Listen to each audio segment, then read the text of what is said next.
2434 Alpha and 2433 Alpha. Can I get you to assist 2401 Alpha? Roger. Hi, my name's Holly Barkwell, and I'm the President and CEO of BH Group, Inc. I'm also the NENA Canadian Region Director. We're here to talk about 911 and the concepts and opportunities related to Next Generation 911 initiatives. With me today is Diane Pelletier, New Brunswick 911 Director with the Department of Justice and Public Safety, and she's also the chair of the Canadian NG 911 Coalition. Thank you, Diane, for taking the time to speak with us today. Thank you, Holly. Glad to be on board. So in general terms, because of the amount of information and misinformation that exists in the media and with vendors today, can you tell us what the term Next Generation 911 means to you and your organization? Okay. Well, for me and my organization, Next Generation 911 means change and modernization of a 50-year-old system. It entails a massive project plan and execution for the province, the PSAPs, and the emergency response stakeholders and their governing authorities. Although challenging and uniquely daunting, it is also a fantastic opportunity to ask, how are we doing? What do we want to look like in the future? And how do we leverage the new NG911 network environment to facilitate these changes in a sustainable, scalable, and fiscally responsible way? We know it's a complete paradigm shift to technology, operations, funding, and governing models. So careful planning and execution in partnership with our provincial and municipal stakeholders will be key. The public already assumes that all agencies involved in taking 911 calls and dispatching responders to the scene can all talk to each other, relay data and pertinent information back and forth in real time and on demand, when the reality, in fact, is far from the truth. NG911 is an opportunity to vision and design our landscape that makes those assumptions reality. And in keeping with that, in meeting that goal, what is the biggest challenge that you and your agency face regarding operational readiness for Next Generation? Okay. Well, as a provincial regulatory body for 911 service delivery, the greatest challenge, I think, is leading, guiding, and counseling the stakeholders and the governing officials to recognize the complexity of NG911.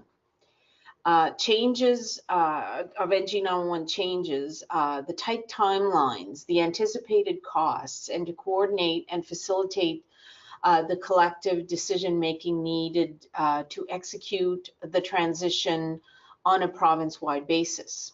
As you know, here in New Brunswick, we have a province-wide 911 service, but each agency has its own independent governing bodies, and budgets are balanced against multiple agency priorities, which make it a challenge for all stakeholders. We're not always ready at the same time to make changes. So the total cost of these initial and foreseeable changes is still an unknown, but I believe there are economies of scales and efficiencies to be gained if we take a collective approach to governance, design, procurement, and implementation.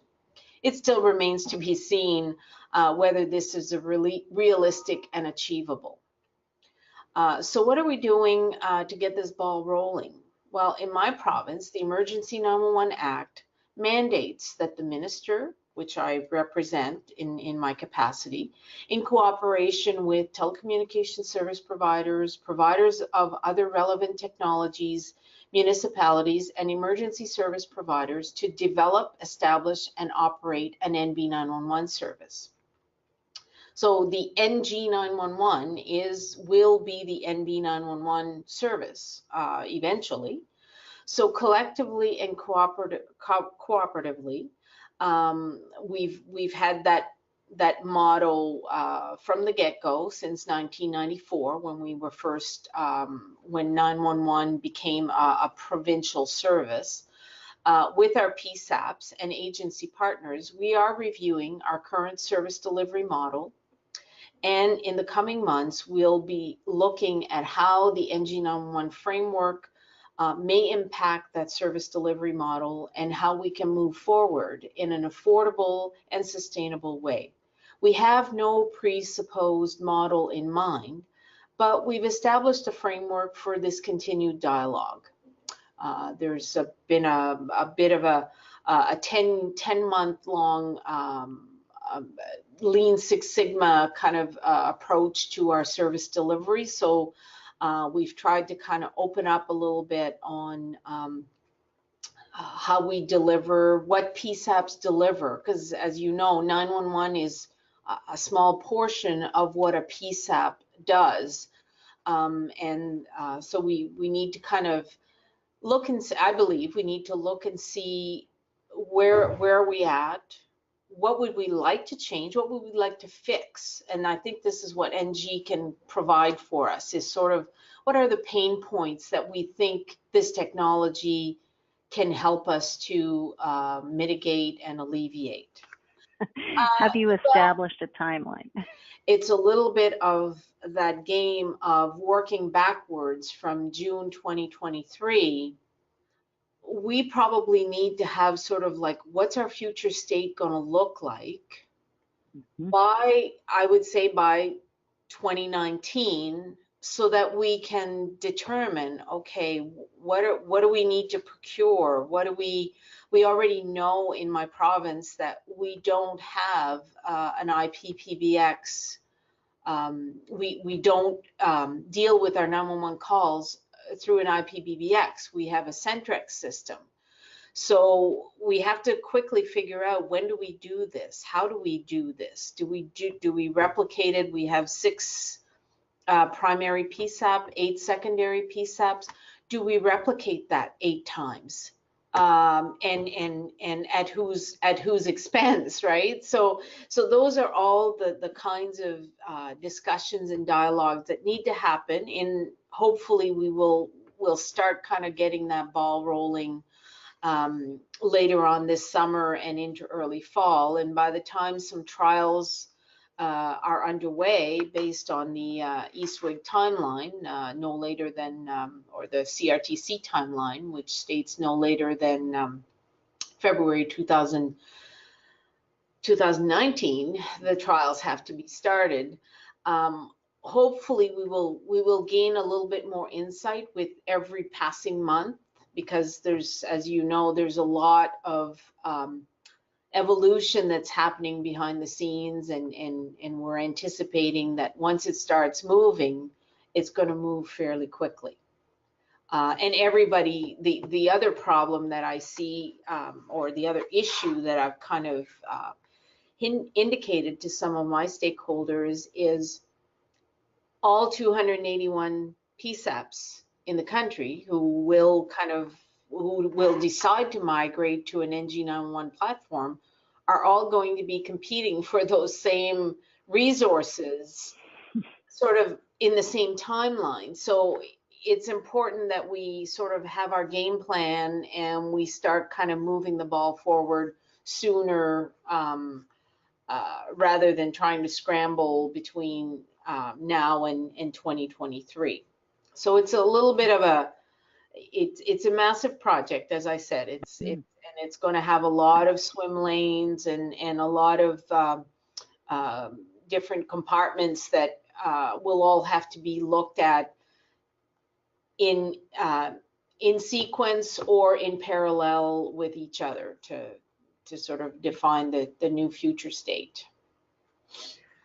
So you made an excellent point there, I think, on the competition for resources that I think a lot of people can take heed from, or is that, you know, if you have multiple PSAPs in a province that are trying to migrate, there are only so many carrier resources and so many internal resources that you can draw on. So, and the vendors as well, because we all know that, you know, in most PSAPs, even though I don't manage a PSAP, I've been 20 years and like learning from them, is usually transitioning or upgrading a CAD or a logger recorder or any other piece of equipment that they use for their day-to-day work is not necessarily a couple of months thing. It's years maybe of training and development and trials, and so it's going to be a big forklift upgrade for everybody. So I think that I know that the vendors are willing to help, but that is something that always concerns me, is if you have one resource or one vendor in particular that has multiple installations everywhere, how is that company going to be able to manage all of these changeovers? So it's something to consider and to think about going forward. For sure. And is there any assistance or tools that you as an oversight, as the director, or you see that your agency is required to move forward? Well, we're eagerly anticipating the release of both the NG911 EZNet interconnection technical specs, which are due to be released this fall, and also the high-level PSAP action plan, which is due to be released sometime this summer. The Emergency Services Working Group, the Transition Consideration Task Group, sub-working group, is working on this high-level plan, which will provide almost like a checklist of different things that you should be doing within a year, within the quarter of each year, to get us to this transition between now and 2023. So this information to me will be an invaluable tool to assist the PSAPs and the governing authorities in mapping out their project plans for transition. Without some of this concrete knowledge, it's pretty much impossible right now to start costing and planning in an effective manner. We can presuppose and we can assume, but until we can put those specs in front of a PSAP and their technical group to say, oh, well, we have this piece of equipment, or we already kind of manage this in this fashion. So I think we're good there. We don't need to sort of, we don't need to acquire more hardware, but we may need to get more expert resourcing in this type of networking. So all of those unknowns are going to be cause for some concern. So we're all trying to anticipating having these documents so that we can start putting some pen to paper and start costing things. I'd certainly encourage stakeholders in terms of advice to other PSAPs. I'd certainly encourage all stakeholders to get involved with the Emergency Services Working Group to gain a greater understanding and awareness of the magnitude of the changes and operational impacts this will have on PSAP management and their staff, and to the downstream agencies they support, because it will change, eventually it will change the way that an operator sees and treats a call. There's a great group of diverse subject matter expert in this group at ESWIG, who are all working together on behalf of the 281 primary and secondary PSAPs identified in Canada to define and design the network and functions that will be in play by June 2020, and ensuing decommissioning of the legacy systems by June 2023. I think also a greater emphasis on change management, legislative and policy amendments with an all-stakeholder approach are needed to make these new systems and function work for a seamless 911 emergency response. I'm not even mentioning here the funding. As part of the legislation, we still have to figure out if the current sources of funding that are provided, which is a bit of a dog's breakfast across Canada. It's we all do it a little differently. Whether or not the same formula that we're applying now will work in a next generation 911 environment. Is it sustainable? Do we need more funding? Where's it going to come from? All of those types of questions are going to have to be wrangled by the governing authorities, be it a provincial or a municipal and even a federal agency like the RCMP, for example, breaking down agency silos to advance interoperability best practices that can support all agencies, rather than the focusing on just police, just fire, just ambulance, and just the communications separately. In an NG 911 world, we may have to start thinking more holistically on how a call is transacted, and it may not just be good for police, it may be good for police, fire, ambulance, and the mix. So it's time that we start kind of looking at 911 or NG 911 as a whole ecosystem of emergency response from start to finish. But it will need some creative thinking and some breaking down of some of those silos, or it's a change. It's sort of change management. So, and that's, you've raised a number of critical issues, I think, within the context of your response, each of which we could probably do a separate interview on each one. But yeah. Thank you so much for your insight. In closing, do you have any additional comments you'd like to offer? Well, as I alluded to, in my 20 years, I've always been struck and even annoyed at times at the traditional 911 service definition of a call take, call transfer. You know, and it's an all stop. What happens after this, after the 911 call, is either passed on or the operator flips a hat and becomes a dispatcher. I've always been told, well, that's a police matter, that's a fire matter. It's those agency silos that manage that going forward. And I said earlier that the general public, to them, the 911 call that they placed, that's the responsibility of 911, to get the police, get the fire, get the ambulance, get everybody on board as needed. So they don't make that differentiation.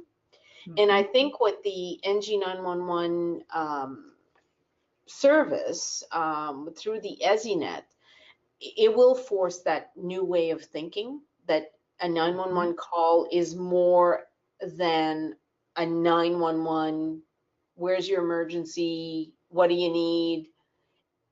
Because the 911 session or the 911 IP call will follow from transfer to transfer to transfer, regardless of how many times it gets transferred through the EZINet. Therefore, we have to sort of really start diving into the policy questions of how's this all going to be managed. And it's really not the operator in the PSAP that can make those determinations. It's, you know, those police chiefs, those fire chiefs, the paramedics, those associations. They need to come with a collective view of how are we going to govern this new environment for the greater good of the citizens. The citizens ultimately are still the ones that require this service. So nobody's doing this maliciously. Everybody's wanting to do the right thing at the right time for the right reasons. So it requires a little bit of thinking outside the box from our traditional 911, police, fire, ambulance, as well as the tertiary agencies when citizens are in need. In certain instances, you need to call on the Emergency Measures Organization, the Ground Search and Rescue. The networks will allow or will provide that platform to be able to more efficiently and effectively have those that information exchange. So we need to sort of start thinking a little bit further down the line. So some serious discussions and cooperation is needed to make this work well for the long run. We need to understand what will change, when, and when those changes will happen, and start making our individual and collective transition plans. The ESWIG is working on no less than 19 tasks right now, including the action plan that I mentioned, which should be available this summer. We know that the ESInet service providers will have the technical specs in early fall, and we also know that the trials are set to begin no later than February 2019. Some of them may already be started before then, but right now that's the CRTC mandated deadline.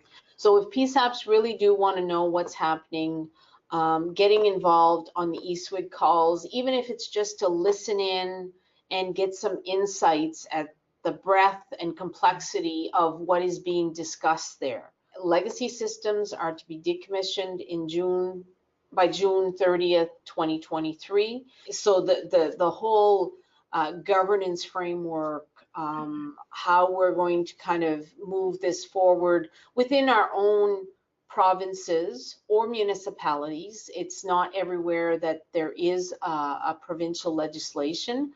But even though we have a provincial legislation here in New Brunswick that governs 911 service, we provide standards, and the 911 service delivery is done in a standard way, but we still have these 6 primary PSAP with their own governing bodies and the 2 secondary provincial dispatch centers for RCMP and ambulance that also have their own governing bodies. So we need to find a way to bring them together, sort of define the future forward, and then start working our way back from June 2023 so that we can be ready, willing, and able to be NG 911 compliant by then, if not sooner.